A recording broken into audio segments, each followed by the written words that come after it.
Once again, thank you for watching the sewing doctor. This time I have a Bernina. This is an 1130 machine that came in.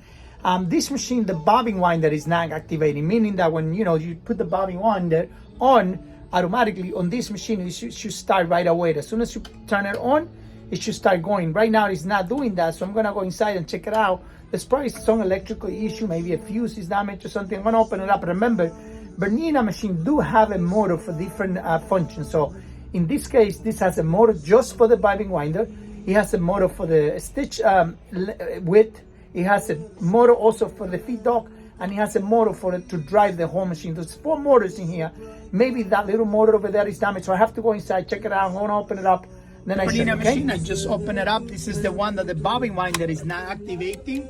So I already opened it up. I'm gonna check the system here. Maybe there's a power circuit that is not working, or maybe it's a damage somewhere. So I'm gonna go and check it out.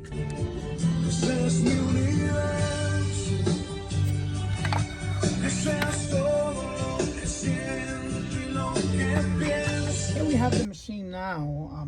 The machine that has that damage bobbin winder. I opened up the bobbin winder. I went in there and I repaired it. Now it should be working 100%. Like I said before, this machine came with the bobbin winder wasn't working at all. So I took the whole machine apart, as you can see. If I turn it on by hand, you can see the light goes on. So it should be able to activate the bobbin winder and it should be working 100%. Let's see. What I'm gonna do, I'm gonna manually activate it.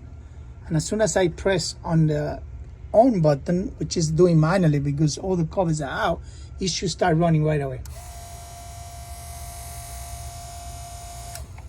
See, when it's off, will stop, but it will go, as you can see.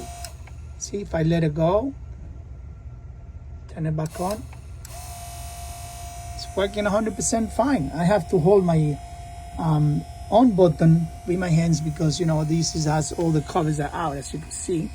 But that's it. Now the machine is this bobbin winder is working 100%. I took the bushings out, I filed it in, I cleaned it out, I re-oiled it, and everything should be up and running correctly. Hey, here's the machine now. It's all finished. Bobbin winder is working. Everything is working. So thank you for watching the Sewing Doctor in here. Bye-bye.